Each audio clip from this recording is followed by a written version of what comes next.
Bonjour et bienvenue dans mon journal de lecture. Aujourd'hui, un petit livre, mais un petit livre très dense et très fort. Le Dépeupleur de Samuel Beckett. Un livre de 1970 que j'ai trouvé avec un petit article qui en faisait le compte-rendu et qui se lit rapidement mais qui marque par ce qu'il a d'à la fois très simple et très mystérieux. On y décrit un monde où des humains vivent sur une sorte de cylindre avec des échelles et des niches. Et ces humains tentent de survivre dans ce monde-là, dans ce monde étriqué, dans ce monde qui est marqué par énormément de règles, souvent de règles implicites, dans ce monde qui, au fond, est une allégorie de notre monde, un monde dont on ne comprend pas le sens, un monde qui se meut d'une manière tout à fait mystérieuse, et le terme évidemment qui vient à l'esprit quand il s'agit de Beckett, absurde. Le dépeupleur. Séjour où des corps vont cherchant chacun son dépeupleur. Assez vaste pour permettre de chercher en vain. Assez restreint pour que toute fuite soit vaine.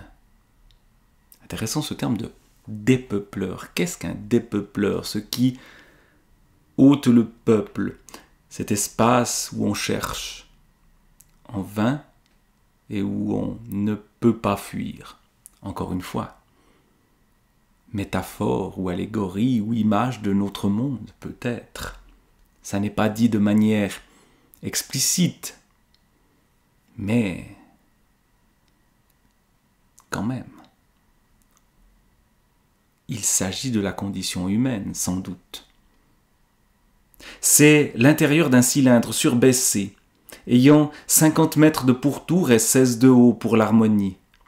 Lumière, sa faiblesse, son jaune, son omniprésence comme si les quelques 80 000 cm² de surface totale émettaient chacun sa lueur, le halètement qui l'agite. Il s'arrête de loin au loin tel un souffle sur sa fin.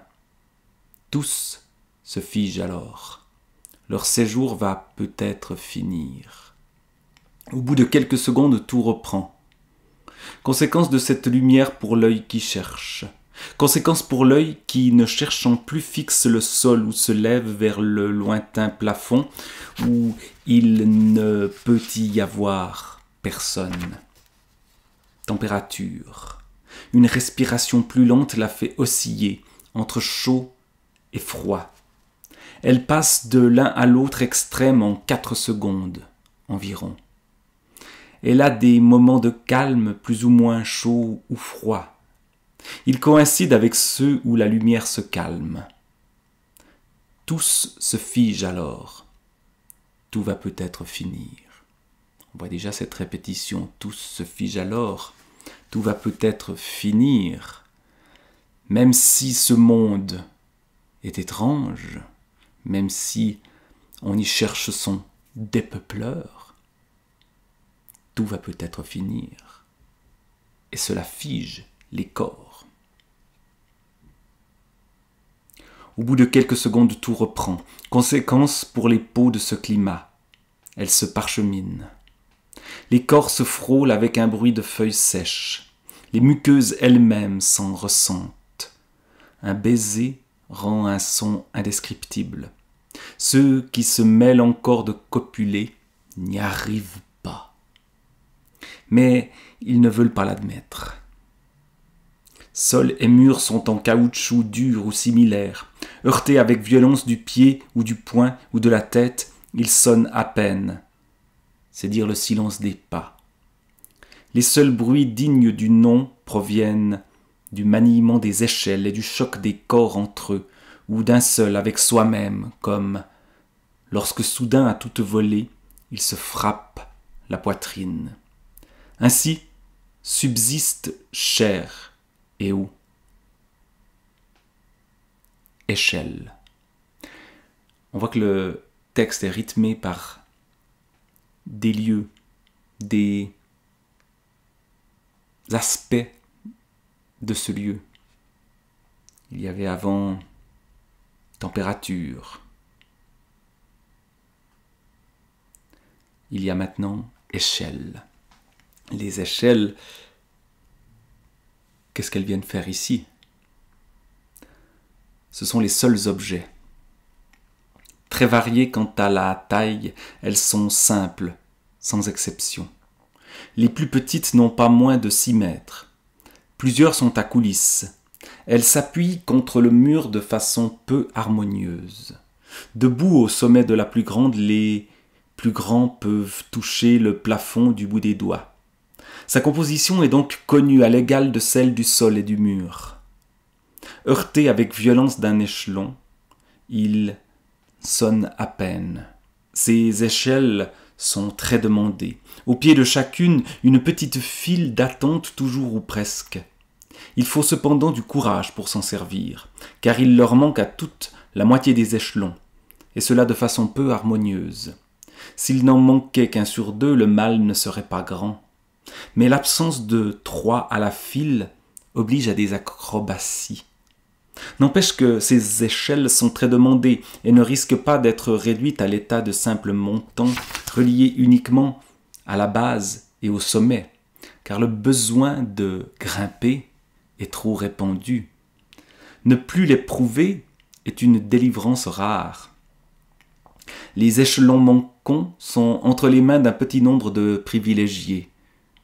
On voit que dans ce monde très épuré, ce monde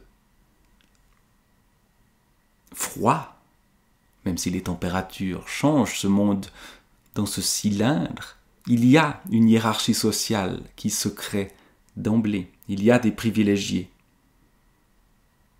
Ceux qui ont pris les échelons manquants à ces échelles. Pourquoi faire? Ils s'en servent essentiellement pour l'agression et pour se défendre. Les tentatives solitaires pour s'en défoncer le crâne n'aboutissent au mieux qu'à de brèves pertes de connaissances. Le but des échelles est de porter les chercheurs aux niches. Ceux qui n'y vont plus s'en servent simplement pour quitter le sol. Il est d'usage de ne pas y monter à deux. Le fugitif assez heureux pour en trouver une de libre peut s'y réfugier en attendant que les colères tombent. Il y a une violence latente. On ne sait pas pourquoi. Pourquoi il monte ces échelles, pourquoi il cherche des niches. Mais on sent une tension extrême. Et donc les niches, qu'est-ce que c'est? Niche ou alvéole, voilà. À nouveau, la petite phrase nominale qui nous introduit un autre aspect de ce lieu. Ce sont des cavités creusées à même le mur à partir d'une ceinture imaginaire courant à mi-hauteur. Elles n'en intéressent donc que la moitié supérieure. Une bouche plus ou moins large donne rapidement accès à un coffre d'ampleur variable, mais toujours suffisante pour que, par le jeu normal des articulations, le corps puisse y pénétrer, et de même, tant bien que mal, s'y étendre. On remarque qu'il est toujours question que de corps, et jamais de personnes. Ce sont les corps qui déambulent dans ce lieu, qui montent les échelles ou qui restent à terre, qui entrent dans les niches également. Retour à ces niches. Elles sont disposées en quinconces irréguliers, savamment désaxés, ayant 7 mètres de côté en moyenne. Harmonie que seul peut goûter qui, par longue fréquentation, connaît à fond l'ensemble des niches, au point d'en posséder une image mentale parfaite.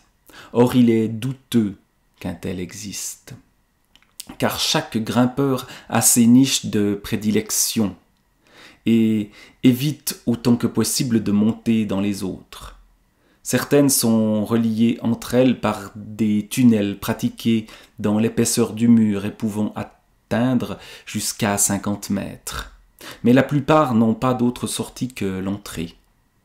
C'est comme si, à un moment donné, le découragement s'était fait sentir.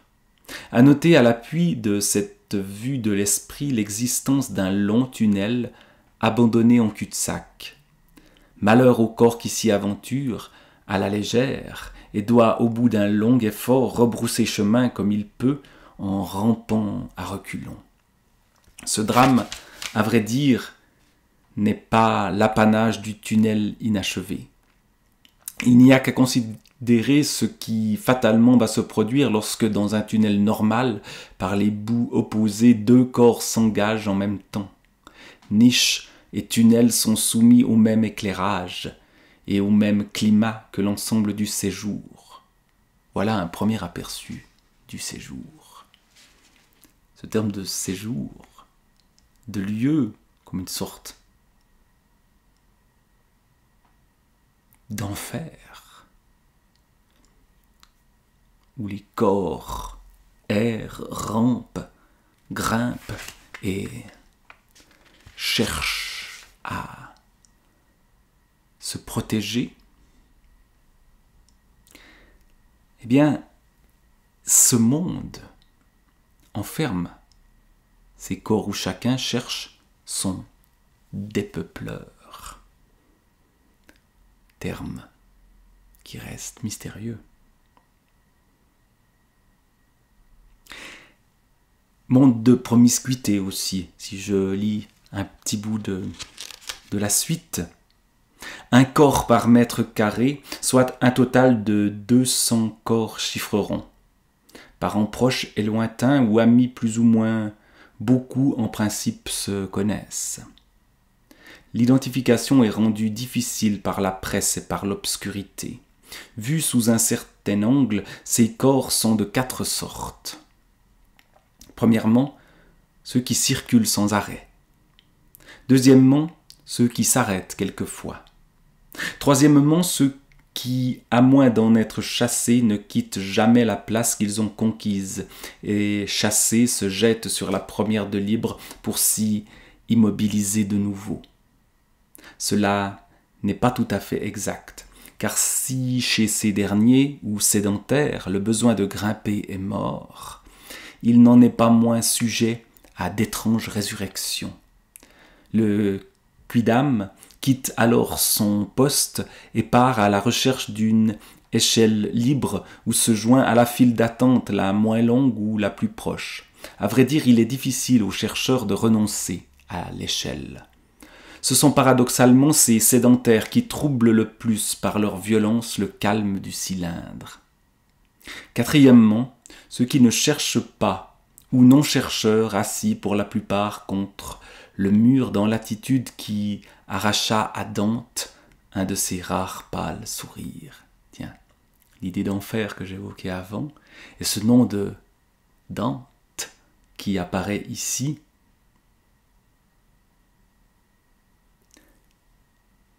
par non-chercheur, et malgré l'abîme où cela a conduit, il est impossible finalement d'entendre autre chose qu'ex-chercheur.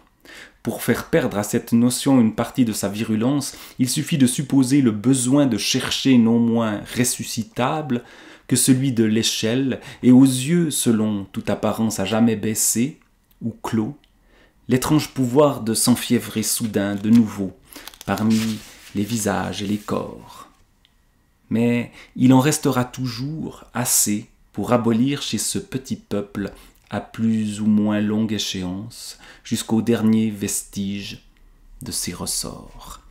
alanguissement par bonheur insensible en raison de sa lenteur, et des brusques réveils qui le compensent en partie, et de l'inattention des intéressés étourdis, soit par la passion qui les habite encore, soit par l'état de langueur auquel insensiblement ils sont parvenus. Et loin de pouvoir imaginer leur état ultime, où chaque corps sera fixe et chaque œil vide, ils en viendront là à leur insu, et seront tels sans le savoir. Ce ne sera plus alors la même lumière ni le même climat, sans qu'il soit possible de prévoir ce qu'ils seront. Mais à envisager l'une éteinte faute de raison d'être, et l'autre fixe dans le voisinage de zéro, dans le noir froid de la chair immobile. Voilà en gros pour ces corps vus sous un premier angle, et pour cette notion et ses suites, si elle est maintenue. Et on explorera dans la suite ces corps vus sous d'autres angles, mais ces corps englués et ces corps souvent vaincus, ceux qui renoncent et ceux qui s'acharnent aussi.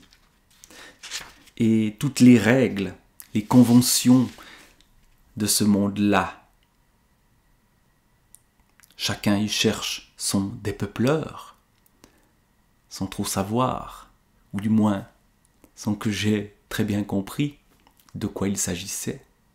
Mais chacun suivant des règles, des conventions, qui évidemment nous font penser à nos innombrables conventions sociales. Nous vivons sans trop savoir pourquoi, mais sous la domination de ces injonctions. Si on veut grimper aux échelles, si on veut grimper les échelons sociaux, si on veut trouver la niche où on sera bien, on voit bien que tout ça résonne. L'emploi des échelles est régi par des conventions d'origine obscure qui, dans leur précision et par la soumission qu'elles exigent des grimpeurs, ressemblent à des lois. Il est des infractions qui déchaînent contre le fautif une fureur collective surprenante chez des êtres si paisibles dans l'ensemble et si peu attentifs les uns aux autres en dehors de la grande affaire. D'autres, au contraire, troublent à peine l'indifférence générale. Cela est fort curieux à première vue. Tout repose sur l'interdiction de monter à plusieurs sur la même échelle. Tant que celui en train de s'en servir n'aura pas regagné le sol, elle reste interdite au suivant. Inutile de vouloir imaginer la confusion qui résulterait de l'absence d'une telle règle ou de sa non-observance. Mais faite pour la commodité de tous, il n'est pas question qu'elle joue sans restriction, ni qu'elle permette au grimpeur indélicat d'immobiliser son échelle au-delà de ce qui est raisonnable. Car faute d'un frein quelconque, celui qui se serait mis dans la fantaisie de s'installer à demeure dans une niche ou dans un tunnel laisserait derrière lui une échelle inutilisable à jamais. Et si d'autres suivaient son exemple, comme fatalement ils le feraient, on aboutirait au spectacle de 185 corps grimpeurs, moins les vaincus, voués au sol pour toujours. Sans parler de ce qu'aurait d'intolérable la présence d'accessoires ne servant à rien.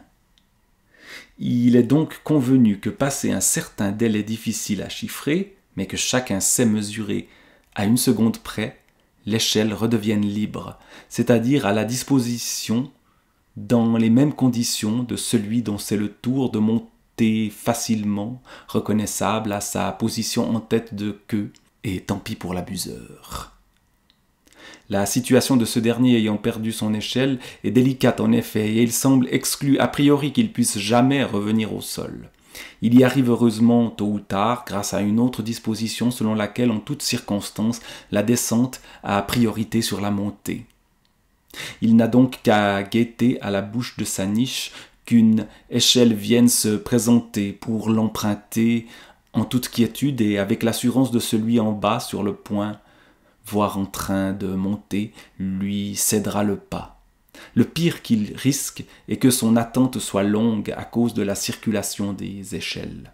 Il est rare en effet que celui dont c'est le tour veuille monter dans la même niche que son prédécesseur, et cela pour des raisons évidentes qui apparaîtront en temps voulu.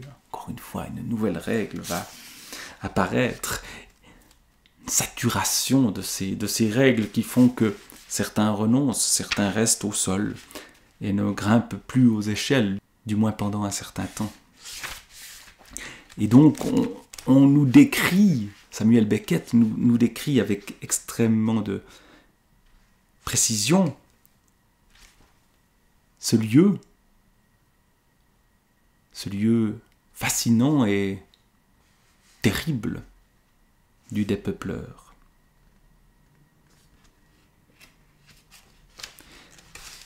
Un lieu qui semble voué à perdurer pour toujours. Et voici la fin.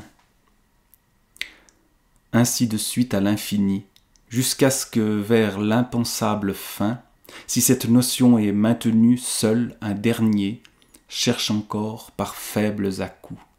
Rien ne le distingue au premier abord des autres corps figés debout ou assis dans l'abandon sans retour. L'allongement est inconnu dans le cylindre, et cette pause, douceur des vaincus, leur est ici refusée à jamais. Privation qui en partie s'explique par le peu de place au sol, soit 1 mètre carré à peine dont chaque corps dispose, et auquel ne peut suppléer l'espace uniquement de chasse des niches et tunnels. Aussi le prosternement de ces desséchés obligés de se frôler sans cesse et qu'habite l'horreur du contact ne va-t-il jamais jusqu'à son terme naturel. Mais la persistance de la double vibration donne à penser que dans ce vieux séjour, tout n'est pas encore tout à fait pour le mieux. Et le voilà en effet ce dernier, si c'est un homme. C'est intéressant ce « si c'est un homme ». On pense immédiatement à Primo Levi et au camp. Peut-être aussi est-ce là l'image derrière ce monde des peupleurs.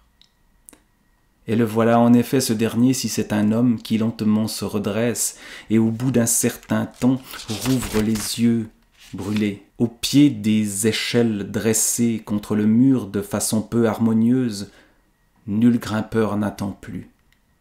Dans les feux sombres du plafond, le zénith garde encore sa légende. Le vieux vaincu de la 3e zone n'a plus autour de lui que des figés à son image, au tronc profondément courbé vers le sol. Le bambin qu'étreint encore la jeune chenue se confond à présent avec son giron. De face, la tête rousse parvenue aux limites du fléchissement laisse voir une partie de sa nuque. Le voilà donc, si c'est un homme, qui rouvre les yeux et au bout d'un certain temps se fraye un chemin jusqu'à cette première vaincue si souvent prise comme repère. À genoux, il écarte la lourde chevelure et soulève la tête qui n'offre pas de résistance. Dévoré, le visage mis ainsi à nu, les yeux enfin par les pouces sollicités s'ouvrent sans façon. Dans ces calmes déserts, il promène les siens jusqu'à ce que les premiers, ces derniers se ferment, et que la tête lâchée retourne à sa vieille place. Lui-même, à son tour, au bout d'un temps impossible à chiffrer, trouve enfin sa place, et s'appose sur quoi le noir se fait en même temps que la température se fixe dans le voisinage de 0. Se tait du même coup le grésillement d'insectes mentionné plus haut, d'où subitement un silence plus fort que tous ces faibles souffles réunis. Voilà en gros le dernier état du cylindre, et de ce petit peuple de chercheurs, dont un premier, si ce fut un homme, dans un passé impensable, baissa enfin une première fois la tête, si cette notion est maintenue. Sommes-nous prêts à baisser la tête. Un livre qui ne fait que 55 pages, et encore, à peine 50 pages de texte, mais un livre qui donne énormément à penser, à imaginer, à s'effrayer aussi, que ce dépeupleur de Samuel.